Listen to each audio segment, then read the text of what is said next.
shot, block, throw, circle, shoot.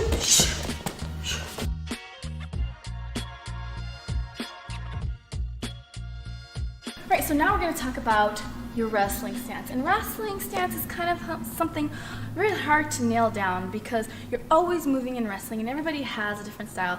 And to be honest, wrestling is probably one of the things that I'm still working on myself. But what I can tell you are some things that are true in wrestling across the board. So in wrestling, you do want to have a lower center of gravity. A lot of times they're trying to go after your legs. And so you want to make yourself smaller so that it's harder for your opponent to get at your legs. And again, by doing this, you're allowing yourself to have a good foundation to either attack or defend from. So you're going to bring yourself to a lower center of gravity because the majority of your attacks are going to be right here in this area where their core is, or their hips, or their knees. If you can control their hips, you can control the fight. And so the key things to remember in a wrestling stance is that your lead leg is your aim leg, meaning wherever my lead leg goes is where I'm going to take the shot. I can step between your legs and I'm going to go for a double. I can step around the legs and then it's a different type of double, okay? So wherever your lead leg goes is where your shot's going to go. So this is your aim leg and your back leg is your power leg. And what I mean by that is that's where you're going to explode from. Very similarly to Taekwondo, you're using your back leg to explode forward and close the distance, right, from point A to point B instead of kind of shuffling in very slowly, which your opponent in wrestling is going to see. You need to be able to close that distance as fast as you can. So you need to explode in, and that's what your back leg does. It allows you to explode in. It's very important in wrestling to understand the penetration. Wrestling is a very explosive type of fighting. And so if you aren't explosive, then your moves become telegraphed and then your opponent is able to capitalize on your slowness and they'll turn the tides on you and get the points. So you want to be able to be really explosive in your movements. So we're down low, aim leg, power leg, and your hands are up high and kind of in this vicinity for a couple of reasons, because you're wanting to guard your face and you have the ability to drop down and guard your legs, and you have the ability to hand fight. So a lot of hand fighting in wrestling, you want to make sure they're here and accessible so that when they reach out, you can grab them before they grab you. All right? So this is just a basic wrestling stance. And if you watch wrestlers, you see a lot of them switching stances.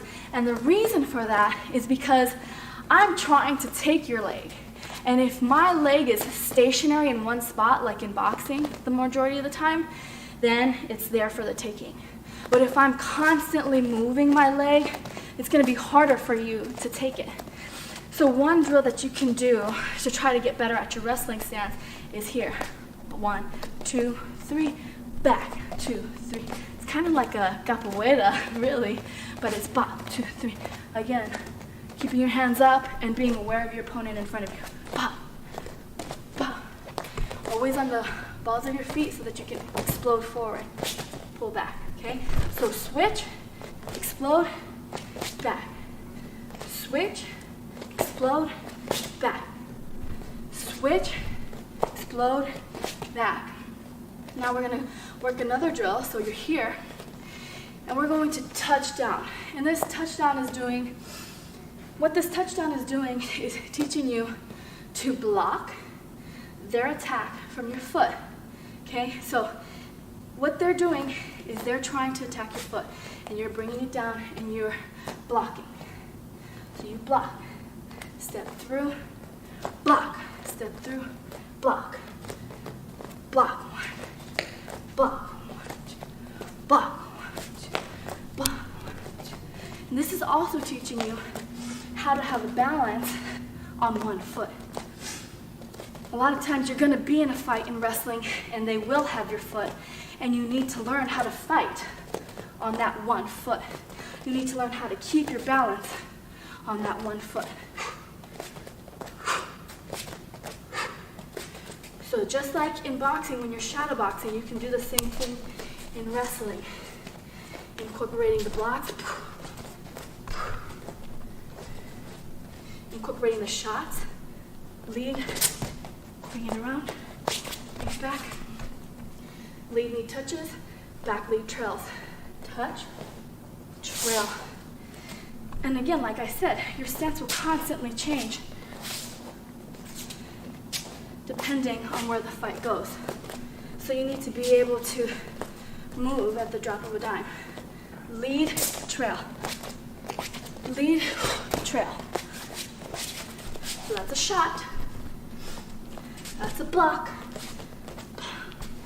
And then sprawl is when you're kicking your feet out, somebody's trying to take hold of your legs, and you're gonna kick your feet out, and you're gonna put all your weight onto their bodies so that you can change the fight from being defensive to offensive.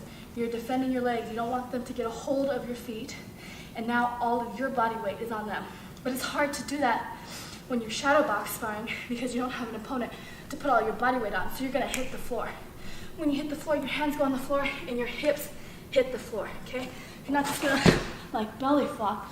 You're gonna hit the floor with intention and pop up as fast as you hit the floor. If you just hit and stay, then your opponent can take advantage of your slowness.